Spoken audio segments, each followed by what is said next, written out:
శిశువుకు తల్లి గర్భం ప్రారంభపు పాఠశాల అని తెలిపెను దేవుడు ఎప్పుడో.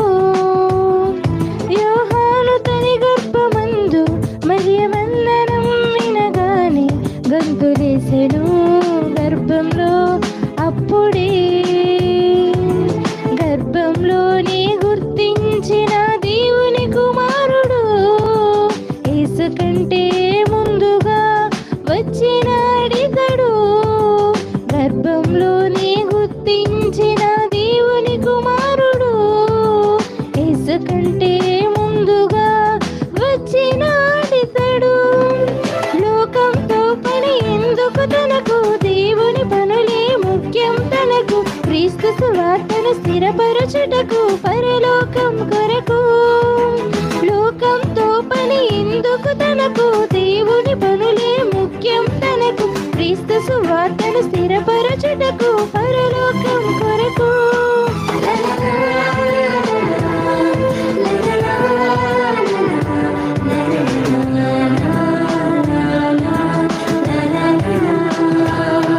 ప్రతి శిశువుకు తల్లి గర్భం ప్రారంభపు పాఠశాల అని తెలిపెను దేవుడు ఎప్పుడో.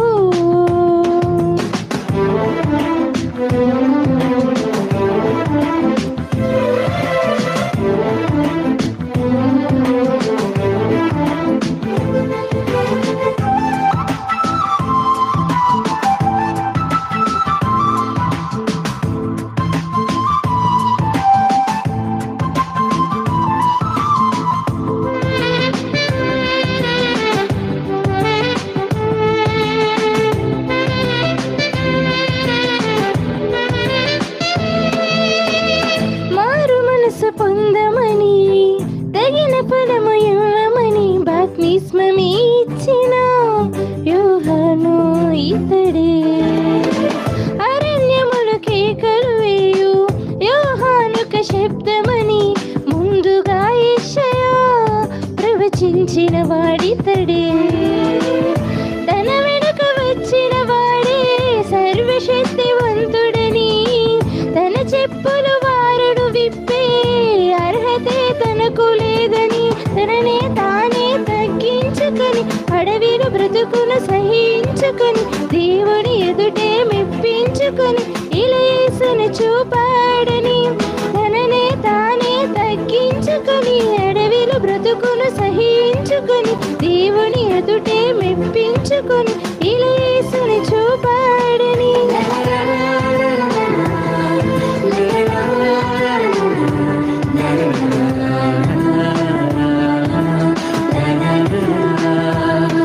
ప్రతి శిశువుకు తల్లి గర్భం ప్రారంభపు పాఠశాల అని తెలిపెను దేవుడు ఎప్పుడో.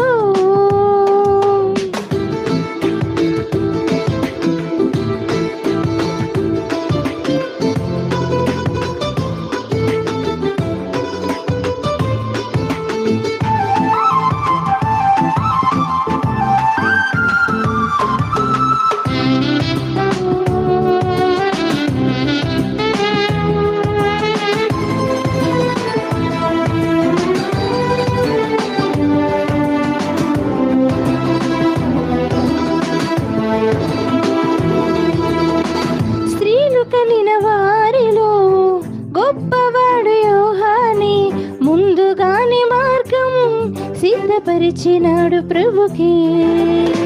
లేఖనములతోనే చేయుటకు వచ్చిన వాడే రాబో ఏలియా అనిపించుకొనెను ఇతడే. లోక పాపములను మోసే గొర్రె పిల్ల ఇతడే అని ప్రభుని గూర్చి సాక్ష్యమిచ్చి శిష్యులతో ప్రభుతో పంపి తండ్రుల హృదయము పిల్లల హృదయము తండ్రుల వైపు మనుషుల హృదయము దేవుని వైపుకు త్రిప్పెను చివరకు. తండ్రుల హృదయము పిల్లల వైపుకు పిల్లల హృదయము తండ్రుల వైపు మనుషుల హృదయము దేవుని వైపుకు త్రిప్పెను చివరకు.